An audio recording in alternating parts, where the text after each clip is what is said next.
अस्सलाम वालेकुम वरहमतुल्लाहि वबरकातुहू। शुरू करती हूँ अल्लाह सुब्हानहू तआला के नाम से जो नहायत मेहरबान नहायत रहम करने वाली ज़ात है। रब्बि इश्रह ली सदरी वयस्सिर ली अमरी वहलुल उक़्दतम मिन लिसानी यफ़क़हू क़ौली। आज की हम इस वीडियो में बात करेंगे हज़रत बिलाल हबशी रज़ियल्लाहु तआला अन्हु के बारे में। नबी अकरम सल्लल्लाहु अलैहि वसल्लम के मुअज़्ज़िन थे, अज़ान दिया करते थे और उनका वाक़या ये था कि उन पर बहुत ज़्यादा जुल्म किया जाता था। उसके जो मालिक थे जब वो ग़ुलाम थे तो बहुत ज़्यादा जुल्म उन्होंने बर्दाश्त किया। उनका मालिक जो है रेत पर घसीटता था उनको, उनकी छाती पर पत्थर रखता था, फिर भी वो कहते थे कि अल्लाह एक है।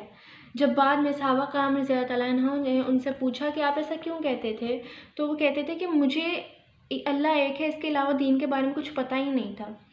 तो बाद में जब उन्हें मालूम हुआ, दीन की मालूमात नबी पाक सल्लल्लाहु अलैहि वसल्लम के पास जब रहे, सहाबा के दरमियान रहे, तो उन्हें सब कुछ मालूम हुआ।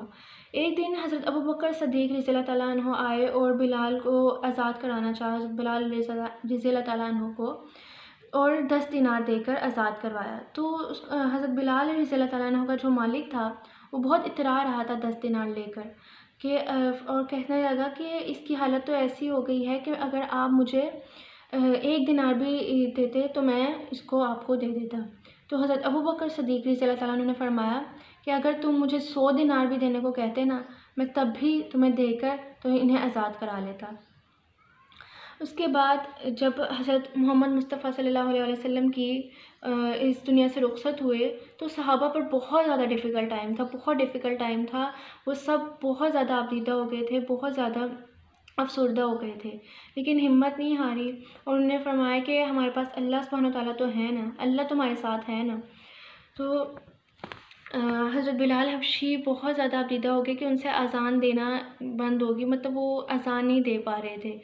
ज़ोहर का वक्त था और मस्जिद पर खड़े होकर उस वक्त टाइम पर अज़ान देते थे, कोई माइक स्पीकर नहीं था। खड़े हुए तो अशहदु अन्ना मोहम्मद पर रुक जाते, उनसे नहीं आगे बोला जा रहा था कि वो इतने ज़्यादा अफ़सरदा हो जाते थे। उसके बाद उन्होंने अज़ान देना छोड़ दी क्योंकि उनसे नहीं दी जा रही थी।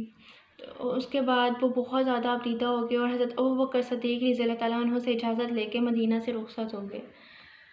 और देन बहुत टाइम के बाद दोबारा जब इकट्ठे हुए तब उन्होंने अज़ान दी थी और सबकी आंखों में आंसू आ गए थे कि उनको लग रहा था नबी का दौर वापस आ गया है। तो कहने का मकसद ये है, वाक़या बयान करने का मकसद ये है कि उन्होंने बहुत ज़्यादा जुल्म बर्दाश्त किए इस्लाम के लिए, दीन के लिए, और अल्लाह एक है के हर्फ निकालते थे अपनी ज़ुबान से, ज़रा भी शिकायत और शिकवा कभी नहीं निकला। हमें अपना ईमान इतना मज़बूत करना चाहिए, अल्लाह सुब्हानहू तआला हम सब का ईमान मज़बूत करे और ईमान की सलामती नसीब फरमाए। रब्बना आतिना फ़िद दुनिया हसनतुम व फ़िल आखिरति हसनतुम व क़िना अज़ाबन्नार। जज़ाकल्लाह खैर।